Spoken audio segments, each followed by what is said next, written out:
Right, the champ is here. I'm joined by none other than Ilima-Lei Macfarlane. Ilima-Lei, what's happening, girl? Nothing. I'm just, doing interviews all day today. I got my training in this morning, and then for the next like 10 hours straight, just interviews. Well, good for you. I mean, that's part of being champ, right? Hey, tell me, what does training look like this close to a fight? We're still a couple weeks out. Yeah, so we are like 10 days out or something like that. But right now it's just all about the weight cut. Like Sure. I'm hitting the scale right now before I get to fight in the cage. So it's just weight cut, no heavy sparring, no heavy anything really. It's just focusing on dropping that weight. So right before you came on, I was given a recap of Poirier versus Max Holloway from over the weekend. Did you get to see that fight? I did, yes. And what's that like for you? Of course, the tie into Max being from Hawaii. What's that like for you? I mean, do you feel close to that? Do you get nervous when Max is fighting? Oh, absolutely. I mean, not necessarily nervous, but I'm definitely invested in all of his fights. I'm invested in really like all of the Hawaiian fighters, but especially Max, because I just think he's an amazing champion. He's amazing for the sport and for Hawaiians and for the 808 state. So I'm definitely always tuned in. I'm always invested. And I'm so proud of him. I think he's an amazing champion.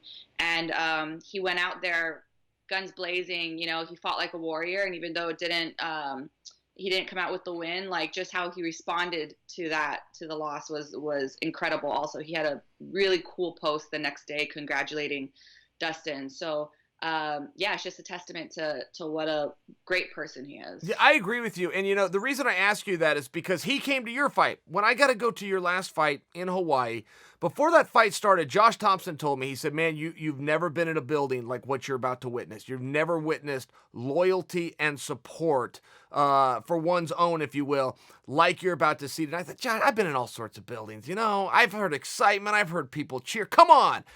And it was exactly what he said. And Max Holloway was amongst the people there. And I said, Max, are you just here to watch the fight? He said, no, I'm just here to watch the Ilima-Lei. And but it was that same kind of loyalty. And I don't even know if you guys are friends or training. I don't know what it is. I just know it doesn't matter. You guys back one another. And it's very cool. I'm trying to give a compliment, but I'm jealous. I don't go through that in North America. They're not afraid to boo me or not cheer me.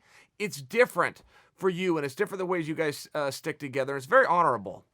It is. And it's funny because we don't train together. I'm up in the mainland, but we have all of the Hawaii fighters. We have this camaraderie with each other, and it doesn't matter what promotion you fight for. We're going to be watching your fight. We're going to be supporting you. We're going to be giving you guys shout outs, fight week in the media.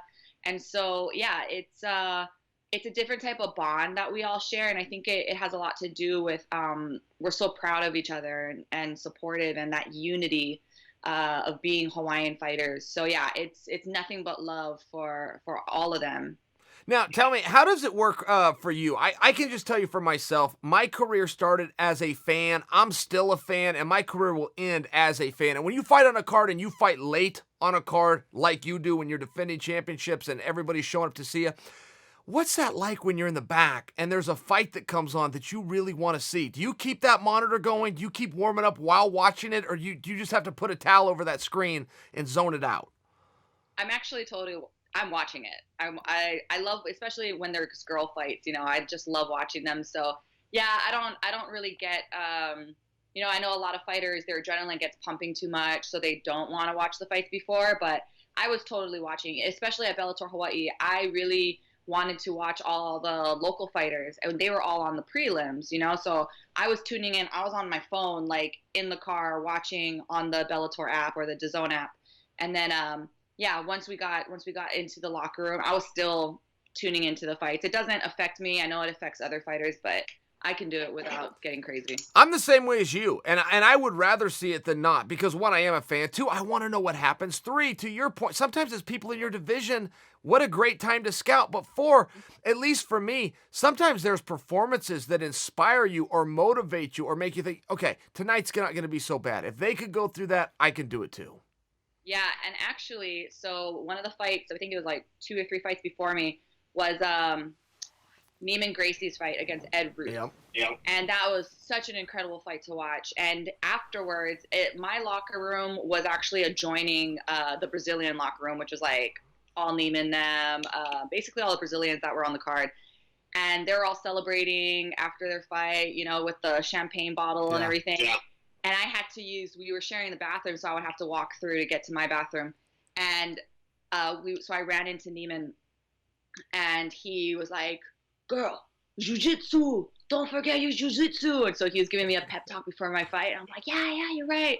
And then afterwards, we saw each other again right before your guys' interview, actually. And he said, "I told you, girls, jiu-jitsu." So, like, you're right. It does. There are certain fights that do get you really pumped up. And so I enjoy watching them. I tell you, he got on my radar that night. I did not think, you know, he was 8-0 and he had an impressive record. But if you look at the opponents, I just didn't think he was ready for this. And he jumped in this tournament, which showed a lot of courage. But you're going to have to take that however the draw comes.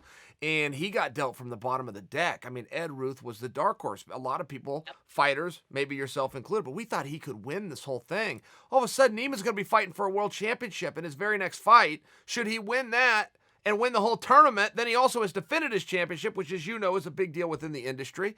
And not to mention he wins $1 million. I mean, I don't think there's anybody in Bellator right now with a contractual opportunity as big as Neiman's. No, I don't think so either. I mean, when I first heard that prize money, I'm just like, can they start a flyweight? Yeah. Get in on that. What Shoot. about me? Yeah. Yeah. Well, it's funny you say that. I was in a tournament while that was going on, but we didn't have that 50 cent and that champagne, however that whole thing worked. That wasn't part of it. So that is something really cool for the next crop. Speaking of, same night that you're going to be fighting, Fitch is going to be fighting Rory. Fitch could come in and spoil this party with his style, couldn't he? So I'm not like a huge MMA nerd or fan. You talk about how you're a fan, and I'm just like, okay, now I am, but I didn't start watching MMA until I started fighting, which was only a couple of years ago. So to be honest, I like actually didn't know who Fitch was until he started fighting for Bellator. But I do, from what I understand, from what I've seen, again, he's a veteran of the sport. He's smart. He's a calculated fighter, you know, and I saw his fight against Paul Daly, and I'm just cracking up at that one because Paul the whole time was like, "Boo, boo," to the camera, which I thought was hilarious. But so I mean, I guess that's Fitch's style is, you know, take him down, ground and pound, do what you got to do to win. So but again, I don't know enough about him to make a good prediction. Yeah. Yeah, and I'll tell you this, and I don't know that I want to make one either, other than everything you said for your assessment of Fitch is accurate. And then add to that, he's also very big. He did a little bit of time at middleweight, up at 185 pounds. So he slid back down. He's good with the takedowns. He might be able to frustrate Roy. I don't know that I'm picking him, but it's relevant to what we're talking about because whoever wins that not only leaves with the championship, but then they draw into Neiman Gracie. Yeah, and then that will be an interesting matchup because, again, we saw Neiman's display of jiu-jitsu that night at Bellator Hawaii, and it was phenomenal. I mean, I actually had Ed Ruth winning the entire thing also.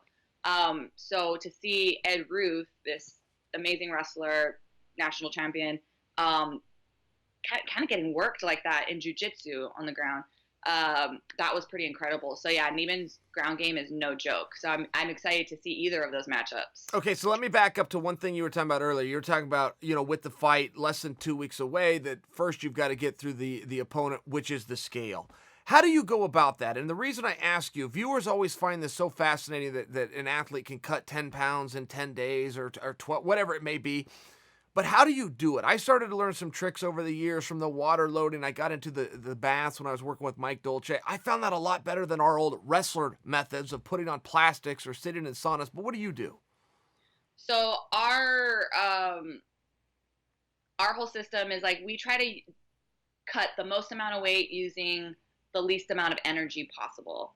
So yeah, we're not running, you know, in sweatsuits my coach actually gives me the option. He's like, all right, you can either fast today, you know, and just do a little bit of cardio, or you can eat, but we're going to do this, this, and this, you know? And then I typically always choose the fasting portion. Like fasting to me is really not that bad. I'm actually quite accustomed to it at this point. But yeah, we do the water loading method. We do salt bath, but we just try to use the least amount of energy possible fight week. So does that mean on fight week training is out, or do you still break a sweat? So I still break a sweat for sure. Like we'll do mitts, or I'll do some like light running on the treadmill, but I'm definitely not doing anything more than that. Like nothing more than probably like an hour and a half a day. Okay. And when you talk about fasting, how many days will you fast? I'll typically fast 2 days at the most, 2 days tops. But even then, like I'm still like picking a little bit. Like I normally have my trail mix, so I'll pick at that like throughout the day. And then the day before weigh-ins is when I'm like, I don't have anything. But again, like this is something that I'm totally used to. I actually do a lot of sweat lodges in preparation for this, and fasting is a really large component of that. So again, that's I just fasted on Sunday the other day, and it's just a lot of people think it's unhealthy, but it's actually super healthy for you, and it helps reset your body, clear you out, detoxify you. So it's something that isn't too bad for me. Now, I love the fast the day before weigh-ins because of the fantasies that my mind goes to of what I'm going to have after I make weight, what I'm going to have when I get back home for the entire next week when I'm sitting around and not going to the gym. I actually look forward to that, and it's painful. It's a hard thing to do as you're staring at the clock and counting the hours down, but there's an actual highness that comes over me because I'm so looking forward to digging into that whatever the craving is. Do you feel that? 100%. Isn't that fun? It is. I mean, I have like all these posts saved on my phone already of what I'm going to eat. I know exactly where I'm going to go afterwards, what I'm craving. But like you said, there's like this strange highness that comes over you. And I think that like cutting weight and fasting and all of those stuff, like being in the tub, it's almost like an outer body experience. It's like you're transcending, you know? So it's just something, even though it sucks, the afterwards is so worth it. Like so being able to enjoy. Yeah. Okay, let's fast forward. The fight is, I got a calendar in front of about 10 days in front of us. I do believe that V is a very tough opponent, but I'm not convinced that she brings anything to you that you haven't seen before. What is it when you watch her that you think, okay, here's where I need to be careful? Definitely not getting sucked into her game, which is standing and banging. Like a lot of her opponents that she's faced, all of them just were okay with trading with her, standing in the pocket and trading. And, you know, an opponent like her, she doesn't care about getting punched in the face. She was getting blasted by Denise Keyholtz, who's the Bellator kickboxing champion. And she was getting blasted, didn't phase her. She just kept coming forward. You know, she'll come forward with a split eye, busted lip, and she'll just keep coming forward. So I think a lot of her opponents, they get sucked into her game. And so that's what we have to watch out for, not giving her any chance. Of course, like my coaches, they're very confident in my striking. It's come a long way, and they think that I would be able to beat her on her feet. But why even give her that opportunity? That's kind of, you know, all she's going to not bank on, but like that's what she's best at. Yeah, and no matter how far we come in this sport, it still does come back to that basic grappler versus stand-up fighter. Almost every fight comes that way. One fighter would rather get it to the ground, and the other one would rather stay on their feet. And it just seems to always be that classic matchup. And quite frankly, Ilima-Lei, I never get tired of seeing it. Mm-hmm. No, neither do I. And I'm not one of those fighters that has an ego that's like, oh, I'll show you guys that I can strike. Like, no, not at all. I'm very good with staying true to my grappling and my submission wins, and I don't care if that upsets people or whatever. I don't have to prove anything to them because I already got the belt. All right, girl, I know you've got a busy week. I know you got a busy 2 weeks. Enjoy the rest of camp. Enjoy the weight. When you're fasting, by the way, will you think of me eating a club sandwich with French fries and a Coca-Cola big enough to swim in? Would you do that? I will. Okay, when you're in the sweat lodge starving, just picture old Chael out there, okay? But I'm going to see you in San Jose. I very much look forward to this contest, and I thank you for your time. Thank you, Chael. Me too. See you then.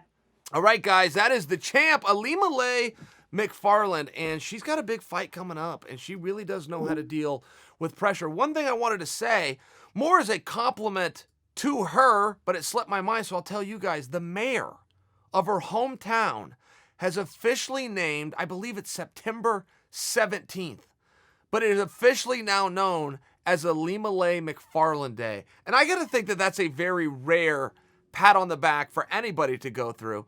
But certainly, congratulations. It's certainly a big honor for the champion of the world right there, Ilima-Lei Macfarlane.